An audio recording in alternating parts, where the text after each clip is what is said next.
오늘은 우리 조국의 교회가 맥주 감사절로 지키는 복된 주일입니다. 우리 예수를 믿는 성도들은 무엇 때문에 하나님 앞에 감사를 드려야 될까요? 어떤 분들은 기적을 경험할 때 하나님 앞에 감사를 드립니다.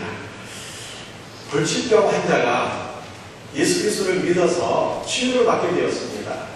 이거 정말 아멘 할렐루야가 저절로 나오게 되는 것이고요. 얼마나 감사한 일이겠습니까? 그러나 믿지 않는 분들도 좋은 병원에서 좋은 의사를 만나서 수술만 잘 받으면 불치병을 치유받는 예는 얼마든지 있습니다. 지난 주일 오후에 마치고 나서 우리 청년부와 함께 교회 오빠라고 하는 영화를 보게 되었습니다. 이 교회 오빠는 픽션이 아니라 실제 사건을 다룬 다큐멘터리 영화인데, 이 영화가 많은 사람들에게 감동을 주는 이유가 무엇일까요? 교회 오빠는 예수를 믿어서 성공 스토리의 주인공이 되었다라고 하는 내용이 아닙니다. 교회 오빠는 신실한 믿음의 사람임에도 불구하고 암에 걸려서 많은 고통을 받게 되었습니다. 그럼에도 불구하고 그는 주님을 원망하거나 신앙생활을 포기하지 않습니다. 암 환자의 고통은 상상을 초월한다고 합니다. 그래서 거의 대부분의 말기 환자들이 몰핀을 맞는다고 해요.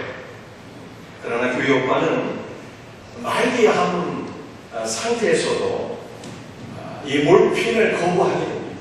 왜냐하면 몰핀을 맞게 되면 정신이 몽롱해져서 맑은 정신으로 성경을 읽을 수 없다는 상상을 초월하는 고통 속에서도 맑은 정신으로 주님을 바라보고 기도하고 성경을 읽기 위해서 몰핀을 거부하는 거예요. 고통 중에 주님을 원망하지 않고 오히려 예수 그리스도를 더 의지하고 가까이 했던 그의 참된 믿음을 통해서 사람들은 많은 감동을 받고 있습니다. 그리고 그 영화를 볼 때 이 고린도후서 4장 16절 말씀이 저절로 깨달아지죠. 그러므로 우리가 낙심하지 아니하노니 우리의 겉사람은 낡아지나 우리의 속사람은 날마다 새로워지는도다. 여러분들, 예수를 믿어서 주님의 은혜가 우리 심령에 넘치게 되면 우리의 겉사람, 우리의 육신은 낡아지나 우리의 속사람은 날마다 새로워져서 강건하게 된다는 거예요. 우리의 육신, 우리의 겉사람이 낡아지고 마침내는 그 수명에 닿게 될 때 우리의 속사람은 오히려 성령으로 충만하게 되어서 주님을 바라보게 되고 주님의 품 안에 안기게 되는 것입니다. 따라서 우리 성도의 감사 제목은요, 단순히 겉사람이 강건해지는 것이 아닙니다. 나이가 들면 겉사람이 낡아지는 것은 피할 수가 없는 일입니다. 겉사람은 낡아질지라도 속사람이 날마다 주의 은혜로 새로워지며 강건해지고 이 속사람이 강건해지는 은혜로 말미암아 하나님 앞에 감사하고 찬양할 수 있는 우리 성도들이 다 될 수 있기를 주 예수의 이름으로 축원합니다. 어떤 사람은요, 물질의 복을 받게 될 때 하나님 앞에 감사를 드립니다. 예수를 믿고 부자가 되었습니다. 망한 사업이 흥하게 되었습니다. 할렐루야가 절로 나오지 얼마나 감사한 일입니까? 여러분들 가운데서도 이와 같은 일들이 있기를 주 예수의 이름으로 축복합니다. 그러나 예수를 믿는 것은요, 물질적인 상관은 아무런 상관이 없습니다. 제가 성경을 보니까 아브라함도 부자였는데 애굽왕 바로는 더 큰 부자였고요, 이삭도 부자였는데 블레셋 왕 아비멜렉은 더 큰 부자였어요. 다니엘도 권력자였지만 다니엘보다 더 큰 권력자가 있었는데 누부갓네살 왕이었어요. 신자보다는 불신자들이 이 세상에서 더 크게 성공할 수가 있습니다. 그러나 세상적인 것들은 다 어떻습니까? 다 금방 없어질 것들이. 그래서 성도는 헛되고 헛되니 모든 것이 헛되도다 이렇게 고백을 했습니다. 영원한 분은 오직 예수 그리스도 한 분이시며 그분만이 우리의 삶의 실제인 것을 믿으시기를 바랍니다. 따라서 우리 성도들은요, 잠시 있다가 없어질 세상적인 것들이 아니라 영원하신 분 주 예수, 우리의 삶의 실제이신 주님만을 바라보고 소망하며 의지하는 삶으로 나가야 될 것을 믿으시기를 바랍니다. 그렇다면 우리 예수님만이 영원하시고 우리 예수님만이 우리의 삶의 실제시고 그분만이 우리의 소망이시라면 신자에게는 물질이 필요 없는 것일까요? 어찌 필요 없겠어요? 우리가 육신으로 있는데. 우리도 사명을 감당하기 위해서는 물질이 필요한 것이고요. 여러분들, 예수님이 우리의 생명의 소망이시라면 우리 예수 믿는 신자들은 가난하게 왜 살아도 되는 것입니까? 그렇지 않죠. 만약 가난하게 사는 것이 신자의 삶의 모델이라면 동남아 국가나 중남미나 아프리카에 있는 분들, 그분들이 기독교인들의 모델이 아니겠어요? 여러분들, 부자가 신자의 삶이 아니듯이 가난한 것도 신자의 삶이 아닌 것입니다. 그렇다면 예수 믿는 성도는 부한 것과 가난한 것의 그 중간에 살면 딱 좋겠네요. 물론 그것도 좋습니다. 그러나 신자의 기본적인 삶은 물질과는 상관이 없는 거예요. 그래서 사도 바울은 빌립보서 4장 1절과 12절에서 이렇게 얘기를 했습니다. 내가 궁핍함으로 말하는 것이 아니라 어떠한 형편이든지 나는 자족하기를 배웠노니 나는 비천에 처할 줄도 풍부에 처할 줄도 아노라. 이렇게 고백을 했어요. 바울은 물질적인 풍부에 처할지라도 하나님 앞에 만족하며 감사했고요. 바울은 물질적으로 비천하고 가난한 삶에 처할지라도 하나님 앞에 자족하고 감사하는 삶을 살았습니다. 여러분들, 신자의 삶은 내가 부할지라도 부가 나의 기쁨과 소망이 아니요 그리스도 예수께서 나의 소망이요 나의 생명이요 나의 기쁨인 삶인 것이 크리스천의 삶인 것입니다. 예수를 믿는 신자의 삶은요, 가난하게 살지라도 가난으로 인해서 주님을 원망하는 것이 아니라 그리스도 예수 그분을 인해서 그분을 바라보고 예수님 때문에 기뻐하고 감사하고 예수 그리스도 안에서 풍성한 은혜를 누리며 사는 것이 신자의 삶인 거예요. 저는 여러분의 삶이 이와 같이 되기를 주의 이름으로 축복합니다. 우리 구약 성경 창세기 40장 말씀을 보게 되면 요셉이 자기와 함께 옥에 갇힌 밤의 신하들을 보게 되었는데 어느 날 갑자기 그들의 얼굴에 근심의 빛이 충만한 것을 보게 되었습니다. 그래서 요셉이 이렇게 물어요. 어찌하여 오늘 당신들의 얼굴에 근심의 빛이 충만합니까? 여러분들, 이 말은요, 얼굴에 근심의 빛이 충만한 자가 할 수 있는 말이 아니지. 술 맡은 관원장과 떡 맡은 관원장은요, 애국왕 바로의 신하들이었어요. 그들은 장관급 신하들이었습니다. 요즘 말로 하면 범소리였어요. 애국왕 바로에게 무엇인가 잘못한 일이 있어서 감옥 안에 갇히기는 했지만 범초이었고 그들은 기결 수가 아닌 미글 수들이었습니다. 그래서 얼마든지 회복의 찬스가 있었어요. 반면에 요셉은 어떤 사람이었습니까? 요셉은 애굽에 잡혀 애굽에 팔려 노예였어요. 노예. 기약도 없이 감옥 안에 계속 갇혀 있어야 되는 신세였습니다. 그럼에도 불구하고 요셉의 얼굴에는 뭐가 있었어요? 주님이 주시는 기쁨이 충만했어요. 요셉은 환경이 주는 기쁨이 아닌 예수 그리스도 안에서 영적으로 누리는 기쁨이 충만한 자였습니다. 갈라디아 5장 말씀을 보게 되면 성령의 열매는 희락이라고 그랬어요. 즉 기쁨인 것입니다. 예수 믿는 성도에게는 무엇이 기쁨일까요? 어떤 환경적인 것이 기쁨이 아니라 그리스도 예수가 기쁨인 것입니다.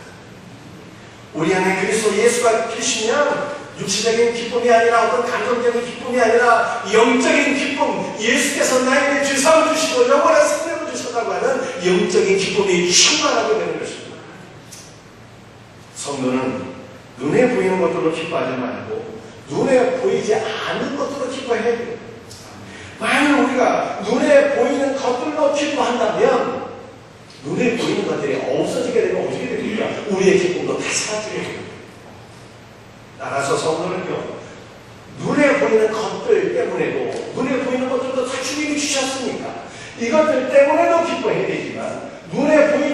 하는 것들, 즉 우리 구주 예수 그리스도로 인하여서 하나님 앞에 기뻐하고 감사하는 삶을 살아야 되는 것입니다. 이러한 감사가 저희 여러분의 감사가 되기를 주 예수 이름으로 축복합니다. 오늘은 말씀드린 대로 우리 중국의 교회가 맥주 감사절로 지키는 주일인데요. 이 맥주 감사절이라는 것은 도대체 무엇입니까? 우리가 맥주 감사절이 무엇인가를 알기 위해서는 초실절이 무엇이냐 하는 것부터 이해해야 돼요. 초실절은 무엇입니까? 우리 성경 말씀 레위기서 23장 10절과 11절 말씀을 한번 같이 읽어보도록 합니다. 시작. 너희는 내가 너희에게 주는 땅에 들어가서 너희의 공물을 거둘 때 너희 공물의 첫 이삭 한 단을 제사장에게로 가져갈 것이요 제사장은 너희를 위하여 그 단을 여호와 앞에 거두심이 되도록 흔들 때 안식일 이튿날에 흔들 것이며. 여러분들 초실절은 어떠한 절기인가 하면 이스라엘은 보리 농사, 밀 농사를 짓게 되는데요. 팔레스타인에서 가장 먼저 있게 되는 곡식은 보리인 것입니다. 그래서 보리가 팔레스타인에서 있게 될 때 보리의 첫 이삭을 하나님 앞으로 가져가서 성전에서 하나님께 드리는 절기, 그 절기가 바로 초실절인 것입니다. 시기적으로는 언제입니까? 시기적으로는 여러분들 6월절은 많이 들어서 알고 계시죠? 6월절은 이스라엘 종교력으로 1월 14일이에요. 그리고 1월 14일부터 1월 15일부터 무교절이 진행이 되는 것이죠. 무교절의 첫날이 1월 15일인 거예요. 그리고 무교절의 첫날, 그 다음 날이 바로 초실절. 여러분 이해하시죠? 1월 14일은 6월절, 1월 15일은 무교절의 첫날, 1월 16일은 초실절이 되는 거예요. 그래서 초실절에 하나님의 은혜를 기억하면서 보리 이삭 한 단을 주님께 드렸는데 우리는 보리 농사 안 짓잖아요. 보리 농사는 구약시대 이스라엘 백성들이 지은 그러한 농사였어요. 그래서 보리 이삭 한 단을 감사의 마음으로 주님께 드리는 것은 유대교적인 시간이고 여러분들 초실절의 영적인 의미는 무엇인 것입니까? 우리 예수님께서 6월절에 성금요일에 우리의 죄를 사해 주시기 위해서 십자가에서 돌아가셨어요. 그리고 그 다음 날이 안식일이고 안식일 다음 날이 초실절인데 우리 예수님은 초실절에 부활의 첫 열매로서 부활하신 것을 믿으시기를 바랍니다. 그래서 우리 성도들은요 부활의 첫 열매가 되신 예수님 때문에 주님 앞에 감사합니다. 이것이 바로 초실절의 영적인 의미인 것입니다. 자, 초실절은 예수 그리스도의 부활을 우리가 바라보면서 감사를 즐길 것 같으면 맥주절은 무엇인가요? 우리가 맥주절이 무엇인가를 알기 위해서는 레위기서 13장, 23장 15절과 16절을 읽으셔야 되겠습니다. 여러분들 주안을 보시면서 함께 말씀을 읽도록 합니다. 시작. 안식일 이튿날 너희가 요새로 목식단을 가져온 날부터 쓰여서 7 안식일의 수요를 치우고 안식일 이튿날부터 합하여 50일을 계수하여 새 소재를 여호와께 드리되. 여러분들 23장 15절에 안식일 이튿날이라고 하는 것은 초실절을 가리키는 것입니다. 이 초실절부터 7주가 지나서 50일째가 되는 날이 바로 오순절입니다. 자, 주목해 보시겠습니다. 오순절이 언제라고요? 초실절부터 7주가 지나서 50일째가 되는 날이 바로 오순절. 오순절은 어떤 날입니까? 초실절에는 미래, 보리의 첫 이삭을 하나님께 드렸는데 이 오순절에는요 밀농사라는 모든 성도들이 미래 첫 추수를 하나님께 드리는 절기, 이것이 바로 오순절인 것입니다. 그런데 우리는 밀농사 안 짓잖아요. 밀농사 지어서 미래 첫 열매를 하나님께 드림으로 감사하는 것은 유대교적인 구약시대의 감사고, 오순절의 영적 의미는 무엇입니까? 오순절의 영적인 의미는 무엇입니까? 여러분들 이 오순절의 영적인 의미를 알기 전에 매추절이라고 했잖아요. 자, 초실절은 보리의 첫 달을 하나님께 드리는 절기. 오순절은 미래 첫 첫 열매를 하나님께 드리는 절기. 그렇다면 맥주절은 뭐냐는데, 맥주절은 여러분들 맥주절은요, 제가 성경을 읽고 끌고 왔는데 맥주절이라는 것은 성경에 없더라고요. 성경에 맥주라고 하는 말이 딱 한 번 나와요. 딱 한 번. 그것이 어디에 나와 있는가 하면 출애굽기 34장 22절에 나와 있습니다. 우리 한번 성경을 한번 같이 읽어보도록 합니다. 시작. 77절 본맥주의 초실절을 지키고. 여러분들 77절이라고 하는 것은 오순절을 가리키는 거예요. 그래서 오순절에 관한 말씀이지 맥주절에 관한 성경이 없더라고요. 또 맥주의 초실절이라고 말씀하고 있는데 이 맥주의 초실절이라고 하는 단어도 무슨 뜻인가 하면은 밀추수의 첫 열매를 하나님께 드리는 절기를 가리키는 것입니다. 그래서 밀추수의 첫 열매를 드리는 것은 언제? 오순절이죠. 오순절. 그래서 성경은요, 초실절을 지키고 초실절에서 50일이 지나게 되면 50일을 지키라, 오순절을 지키라, 이렇게 성경이 말씀하고 있는 것입니다. 여러분들 오순절의 영적인 의미는 무엇일까요? 우리는 맥주절을 지키는 것이 아니라 맥주절은 오순절을 가리키는 것이며 우리 성도들은 오순절의 영적인 의미를 깨닫고 오순절을 지켜야 되는데 오순절의 영적인 의미는 무엇입니까? 성경을 보게 되면 오순절에 중요한 역사적인 사건이 두 가지가 일어나게 됩니다. 첫 번째 역사적인 사건은 무엇인가 하면은 모세가 오순절에 시내산에 올라가서 하나님께 계명을 받게 되는 사건이에요. 출애굽기 19장 1절 말씀을 한번 같이 읽어봅니다. 시작. 이스라엘 자손이 애굽 땅을 떠난 지 3개월이 되던 날 그들이 시내 광야에 이르니라. 여러분 이스라엘 백성들이 애굽 땅을 떠나게 되었어요. 출애굽하게 되었습니다. 언제 출애굽을 했다고요? 1월 15일 날 출애굽을 했어요.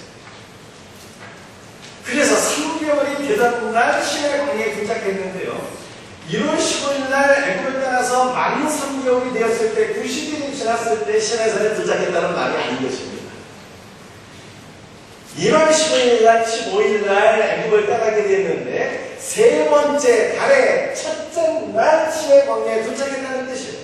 다시 말해서 한 달 나흘 만에 시내산에 도착하게 되었어요. 45일 만에 시내산에 도착하게 되었어요. 그리고 모세는 5일이 더 지나서 시내산 정상에 올라가서 살아계시는 하나님을 만나고 하나님께로부터 계명을 받게 됩니다. 그 계명은 어떤 계명이었습니까? 십계명이었고요. 또 성막에 관한 계명이었고요. 제사에 관한 모든 계명을 다 받게 된 것입니다. 그런데 모세가 오순절에 시내산에서 하나님께로부터 받은 그 계명은 무엇입니까?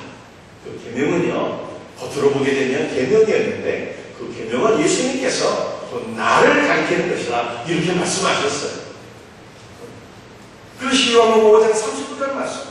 너희가 성경에서 영생을 얻는 줄 생각하고 성경을 연구하거니와 이 성경은 곧 내게 대하여 증언하는 것이다 이렇게 말씀하셨잖아요. 그래서 오순절의 영적인 의미는 무엇인가 하면 모세가 시내산에서 하나님께로부터 예수 그리스도의 복음을 받고 영원한 생명을 얻게 됐는데 예수 그리스도의 영원한 생명을 주신 이 놀라운 은혜를 인해서 하나님 앞에 감사드리는 절기, 이것이 바로 오순절인 것을 믿으시길 바랍니다. 그리고 우리는 오순절을 맞이했어. 맥주절이 아니라 오순절을 맞이했어. 하나님 앞에 어떤 환경적인 것이나 물질적인 것 때문에 감사를 드리는 것이 아니고 예수 그리스도의 말씀으로 인해서 주님이 나에게 영원한 생명을 주시게 되었는데 주님이 나에게 주신 영원한 생명을 인해서 하나님 앞에 감사를 드리는 것입니다. 이 감사가 여러분들의 심령에 충만하기를 주 예수의 이름으로 축복합니다. 여러분들 이 오순절에 역사적인 사건이 두 번째 발생하게 되었어요. 이 역사적인 두 번째 사건은 오순절에 성령께서 강림하신 사건이었습니다. 그런데 참 중요한 것은요,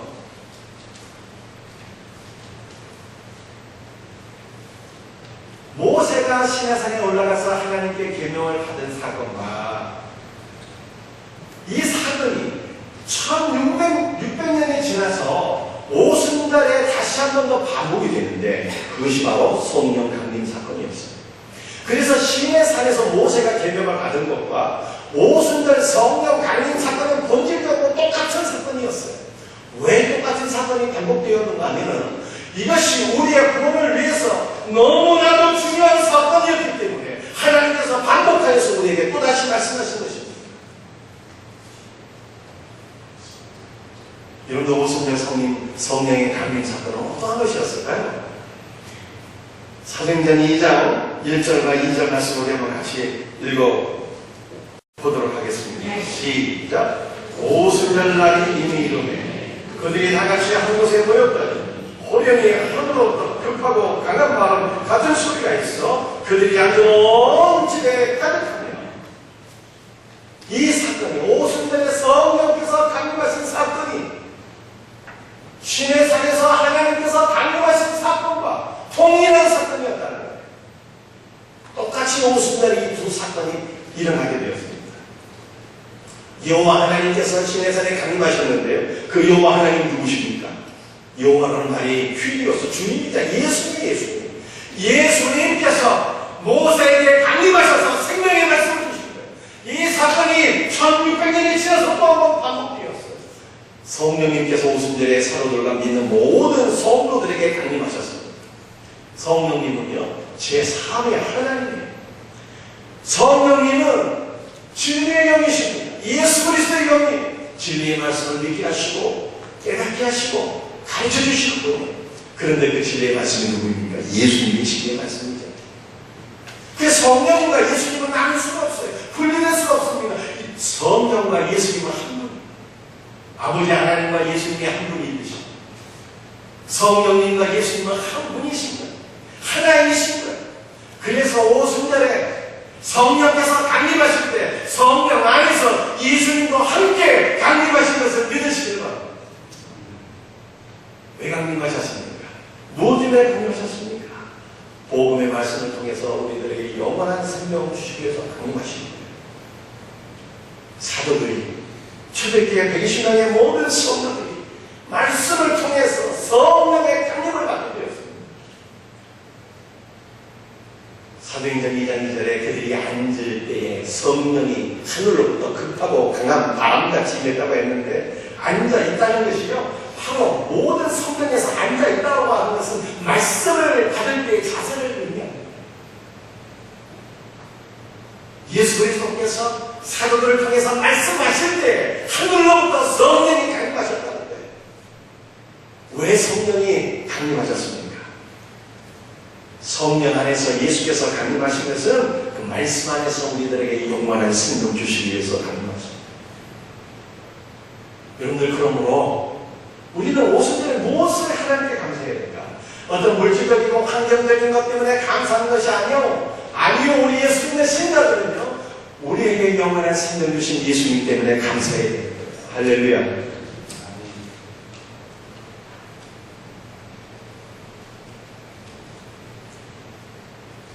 여러분들 우리 예수님이 지금 어디에 계십니까?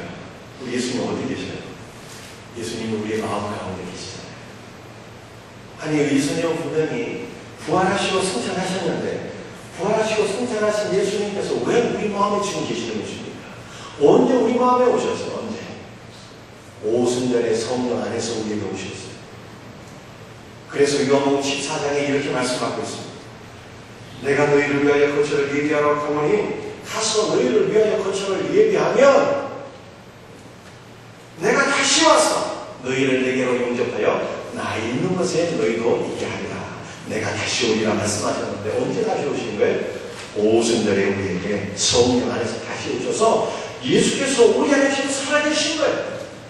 예수께서 우리 안에 살아계시고 그분이 우리에게 영원한 생명을 주신 것입니다. 그래서 우리는 오순절에 감사하는데 뭐 때문에 감사합니다? 우리 안에 성령으로 다시 오신 예수님, 우리에게 다시 오셔서 영원한 생명을 주신 우리 주 예수님, 그분 때문에 우리 하나님 앞에 감사하는 거예요.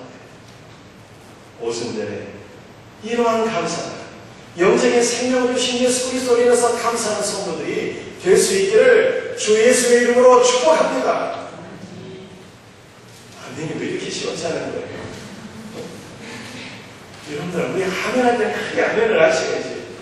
하나님께서 나에게 어떤 환경적인 복이 아니라, 나의 어떤 물질적인 복이 아니라, 우리 주님이 나에게 오순절의 성령에서 강림하셔서 영원한 생명을 주신 것을 믿습니까? 그렇다면 감사해야 됩니다. 이것이 신자의 감사의 것입니다.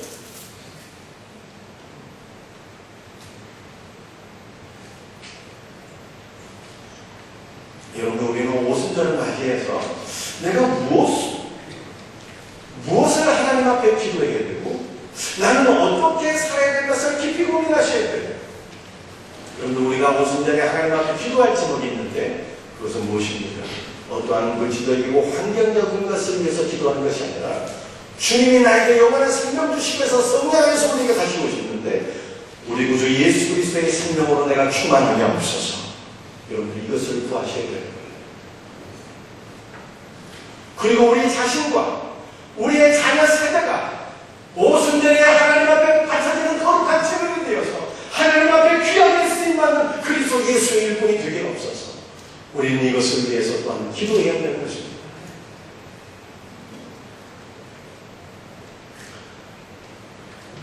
여러분, 우리는 오순절에 내가 무엇으로 하나님 앞에 감사를 드려야 될 것인가를 깊이 고민하셔야 돼요. 감사절에 감사가 있어야 될 거예요. 무엇으로 우리는 하나님께 감사를 드려야 될 것입니까? 우리 성경 말씀 한번 읽어볼게요. 로마서 11장 16절 말씀 함께 읽겠습니다. 시작. 제사는 처음 곡식가루가 거룩한즉 떡덩이도 그러하고 뿌리가 거룩한즉 가지도 그러하니라. 제가 우리 성도들에게 며칠에 말씀드렸는데요. 오늘 오순절을 맞이해서 여러분들이 이 성경 말씀을 다시 듣게 될 때 또다시 새로워지는 말씀인 것을 경험하게 됩니다. 제사는 처음 곡식가루가 거룩하다고 말씀하셨어요. 여러분들 처음 곡식가루가 거룩하다는 것은 무엇인가 하면 초식절의 그 첫 열매가 거룩하다는 말씀입니다. 초식절의 첫 열매는 부활하신 예수님이에요. 그래서 부활하신 예수님께서 거룩하신 즉 떡덩이로 거룩하다는 말씀이에요. 떡덩이는 무엇일까요? 떡덩이는 여러분들 오순절에는 말씀이죠. 어떠한 일이 있었는가 하면 떡 두 개를 만들어서 가난한 이웃들을 다 초대해갖고 그들을 먹이는 일들이 있었어요. 먹이는 일들이 있었어요. 그 떡 두 개는 무엇인가 하면 십계명을 가르치기도 하고 예수님과 성도를 가르치는 거예요. 예수님과 성도. 그러니까 첫 곡식가루가 거룩한데 초식절의 첫 열매 부활하신 예수님께서 거룩하시기 때문에 떡덩이 곧 예수를 믿는 성도가 거룩하다는 거예요. 여러분들 이것을 믿으셔야 됩니다. 여러분들이 어젯밤에 남편하고 부부싸움하고 왔을지라도 우리 아직 결혼 안 하신 분들은 마음속에 육체의 정욕이 많아서 여러 가지 악한 생각들로 내 심령에 더럽혀졌을지라도 성경을 믿어야 돼요. 첫 열매, 초식절의 첫 열매 예수 그리스도께서 거룩하신 즉 그를 믿는 믿음으로 예수 그리스도와 연합된 나도 거룩하다고 하는 이 말씀을 믿어야지. 이것이 믿음입니다. 이 믿음이 여러분들에게 있기를 주의 이름으로 축복합니다. 그래서 우리는 초실절에 뭘로 내가 하나님 앞에 드려야 됩니다. 믿음으로 거룩해진 나 자신을 거룩한 예물로 주님께 드려야 되는 거예요. 이게 초실절에 이게 감사예요.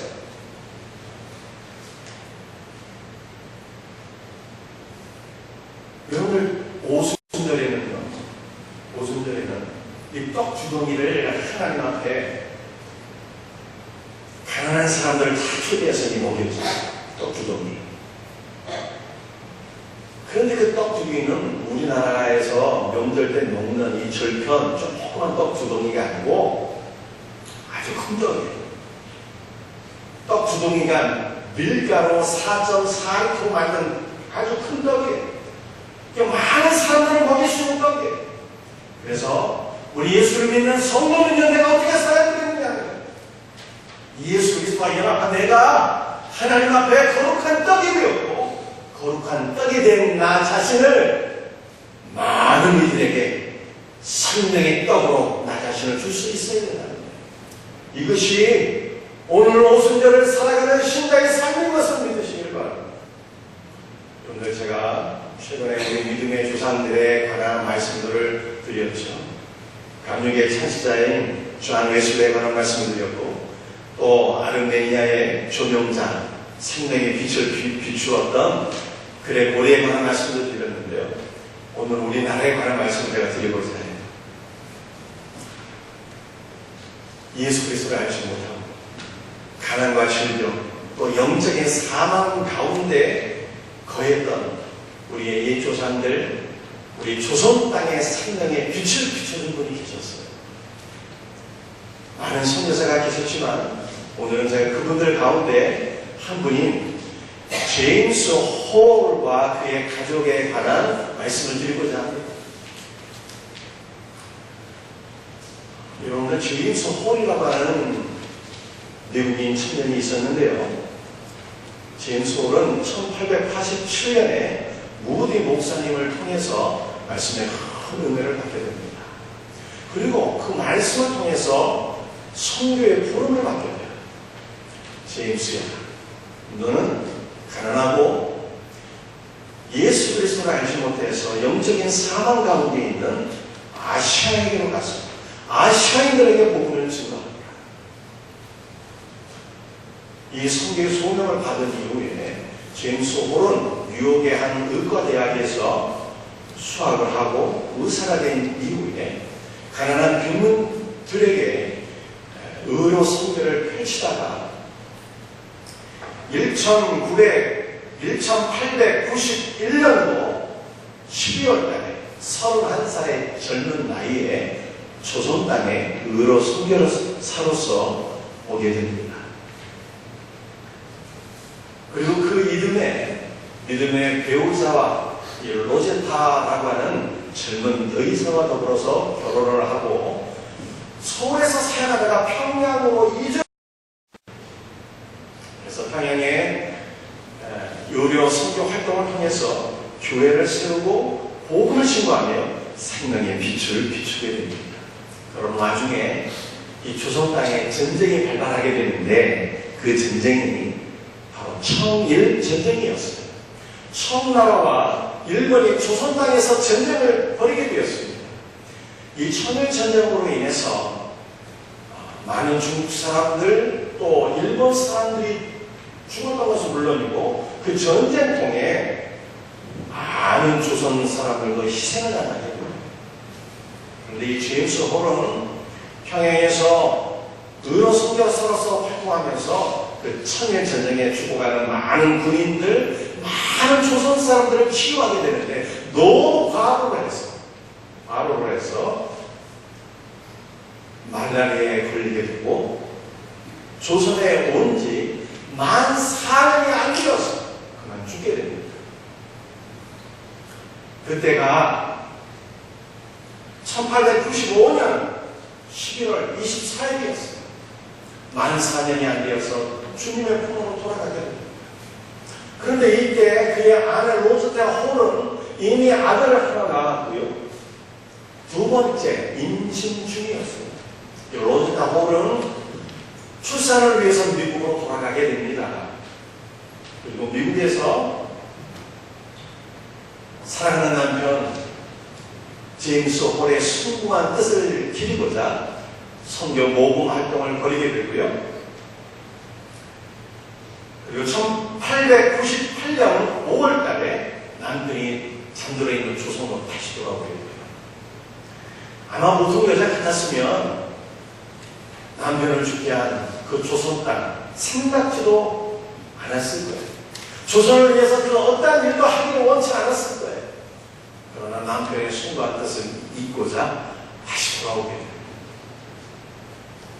그런데 평양으로 돌아오자마자 이 로제타 홀에게 너무나도 비극적인 사건이 일어나게 됩니다. 로제타 홀과 아들과 사랑하는 딸 셋이 동시에 이질에 걸리게 됩니다. 하나님의 은혜로 이 로제타 홀과 아들 셰우드는 치료를 받게 됐는데 딸 에디스가 3주 동안 열병에 그 이진에 시달리다가 3주 만에 하나님 품으로 돌아가게 됩니다. 그때 이 로제타 홀이 기록한 일기가 있어요. 제가 그 일기를 읽어드리겠습니다. 열은 41도, 숨이 바쁘다. 나는 에디스를 팔에 안고 전에 낮잠을 재울 때 하던 것처럼 흔들어 주었다. 아이는 훨씬 조용히 숨을 쉰다. 만족한 것 같이 보인다. 아이의 얼굴은 평화스러워졌고 호흡의 간격도 길어졌다. 크게 뜬 눈으로 엄마를 바라보면서 이 작은 영혼은 이 땅에 태어나게 하신 하나님의 품 안으로 돌아간다. 이렇게 일기를 적었어요. 남편과 사랑하는 딸을 잃은 슬픔과 고통 속에서도 로제타 홀은 하나님의 손에 사로잡혀서 위대한 일들을 행했습니다. 이 로제타 홀은 평양에 최초의 근대식 병원인 기홀병원을 세우게 됩니다. 여러분들 교환에 보게 되면 그 기홀병원의 이미지를 보실 수가 있습니다. 이 기홀병원에서 의료 선교 사역에 헌신을 하게 됩니다. 뿐만 아니라 이 로제타 홀은 내인 노화학교를 설립하게 되었고요. 서울에서 경성 여자의학 전문학교를 설립했는데 로제타가 세운 서울의 경성 여자의학 전문학교는 현재 고려대학교 의과대학과 부속대학병원입니다. 고대 의대의 전신이 바로 로제타가 세운 병원이에요. 여러분들이 그 연대 세브란스 병원은 아펜젤라가 세웠다는 것을 알고 계셨죠? 그런데 우리나라의 그 고대 의대와 그 부속병원의 전신이 로제타 홀이 세웠다는 것을 아마 모르셨어요. 여러분, 우리 서울에 가게 되면요, 동대문 병원이라는 것이 있었습니다. 그 동대문 병원도 나중에 바뀌게 되는데 이화대학교 부속 대학병원이 됩니다. 이 대학병원의 전신을 바로 로제타 홀이라고 하는 여성께서 가지고 미망인의 몸으로 주님의 은혜 가운데 그 병원에서 여러분들 대한민국의 최초의 여의사가 누군지 아십니까? 우리나라 대한민국 사람으로서 최초의 여자 의사가 되신 분이 누군지 알고 계시냐고요. 그분의 이름은 김정동이라고 하는 분이었어요. 그분이 예수를 믿고 이름을 바꾸게 되는데 박에스더라고 하는 이름으로 바꾸게 됩니다. 근데 그분의 남편이 박유산이라고 하는 분이었어요. 그리고 이 박유산은 누구였는가 하면 제임스 홀, 로제타의 남편인 제임스 홀의 한국인 비서였어요. 한국인 비서. 이것이 인연이 되어갖고 이 로제타 홀이 그 김정동을 미국에 보내서 의대를 마치게 합니다. 의학 공부를 시켜줘요. 그리고 이 김정동이 미국에서 의대를 졸업하고 나서 1900년에 조선인 최초의, 우리나라 여성 최초의 여의사가 됩니다. 이 위대한 일들을 로제타 홀이가 감당합니다.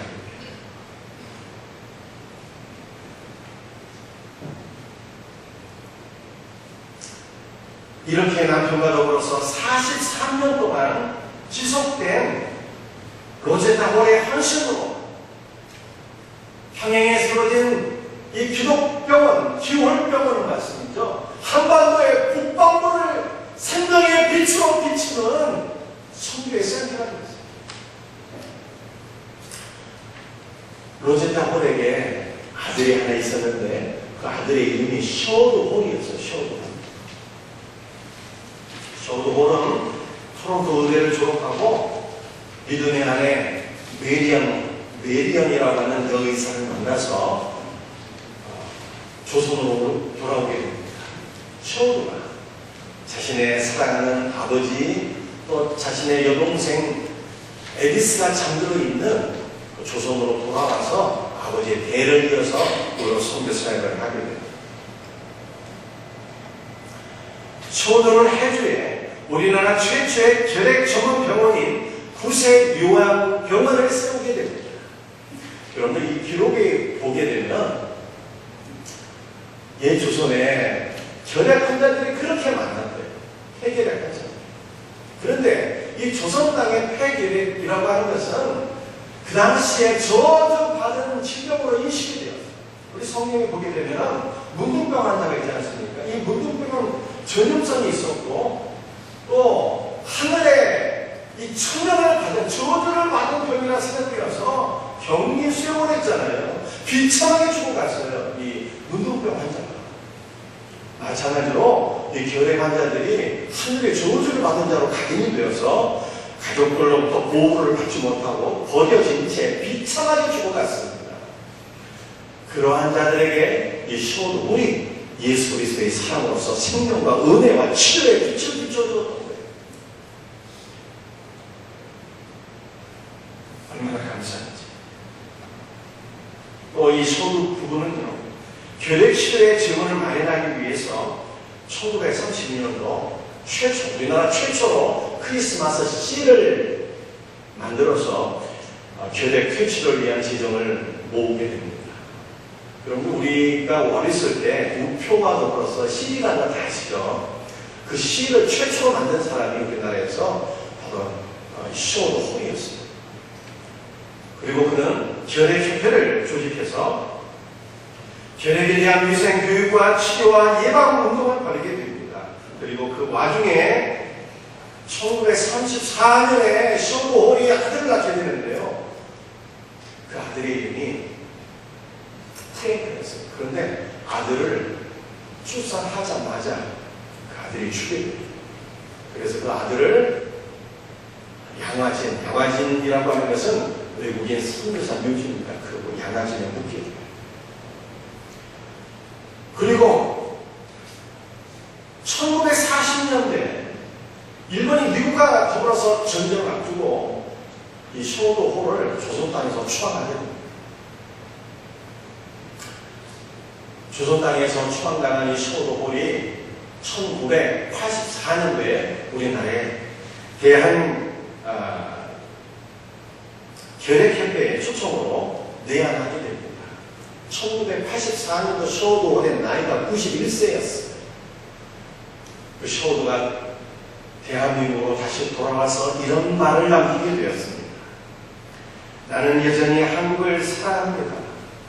내가 죽거든 미국이나 캐나다에 묻지 말고 이 나라에 나의 사랑하는 아버지와 어머니, 나의 여동생, 내 아들이 묻혀있는 이 한국 땅에 나를 묻어주시기를 바랍니다. 이렇게 말합니다. 그리고 시온홀은 1991년 9월 19일 굉장히 장수하셨습니다. 98세의 일기로 하나님께로 돌아가게 됩니다. 그리고 그는 자신이 유언한 대로 한국 땅, 이 양화진 외국인 선교사 묘지에 묻히게 됩니다. 그리고 석 달 있다가 그의 아내인 메리엄 홀도 하나님의 부르심을 받게 됩니다. 메리엄 홀은 95세의 일기로 죽어서 양화진 자신의 남편 묘지 옆에 묻히게 됩니다. 이렇게 3대 걸쳐서 이들이 우리나라를 섬겼는데 그 섬긴 기간이 무려 약 80년 가까이 됩니다. 80년. 이 80년간의 거룩한 사역으로 말미암아 조선 땅에 가난과 질병이 물러가고 생명의 빛이 비춰졌어. 이 조선 땅 대한민국 곳곳마다 교회가 세워지게 됩니다. 많은 사람들이 생명의 빛 대신 예수 그리스도를 만나게 된 것입니다. 여러분들 이들의 거룩한 사역을 통해서요, 먼저 이들의 가문이 엄청난 복을 받게 됩니다. 여러분들이 이 세계적인 부자 워렌 버핏, 세계에서 4번째 부자라고 하는데요, 이 워렌 버핏을 잘 알고 계실 거예요. 이 워렌 버핏이 나는 나의 전 재산 가운데 99%를 기부하겠습니다, 이렇게 헌신을 하게 되는데요, 이 약속을 그는 매년 지키게 됩니다. 올해도 제가 신문 기사를 보니까 자신의 재산 가운데 4조 2천억 원을 해마다 이 정도 돈을 기부하고 있어요.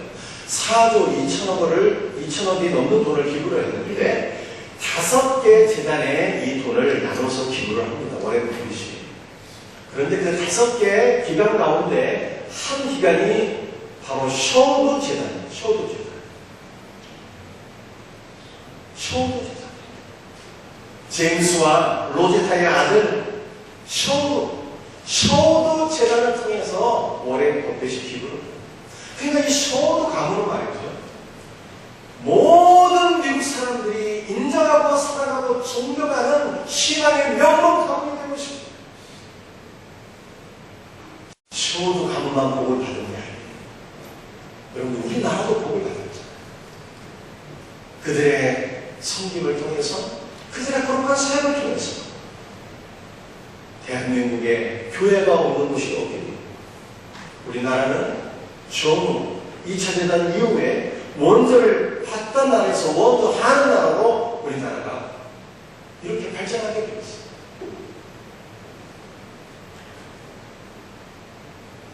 여러분들, 이제 우리는 어떠한 삶을 살아야 되는 것입니까? 오순절은 우리 예수님께서 성령 안에서 우리에게 다시 오셔서 우리에게 생명을 주신 것을 감사하는 절기입니다. 우리 예수님께서 우리에게 이렇게 풍성한 생명을 주셨는데, 또 우리나라는 제임스와 로제타와 셔우드의 가문을 통해서 생명의 빛 대신 예수 그리스도를 만나게 되었고, 이렇게 복받는 민족이 되었는데, 이제 우리는 어떻게 살아야 되겠느냐? 여러분, 우리는 먹고 사는 일에 너무 바쁩니다. 우리 자녀들은 인생의 최대 목적이 좋은 대학 들어가고 안정된 직장 구해서 부자가 되는 것이 인생 최대 목적이에요. 나중심적인 그런 삶을 살아가고 있습니다. 이런 우리의 삶이 바뀌죠.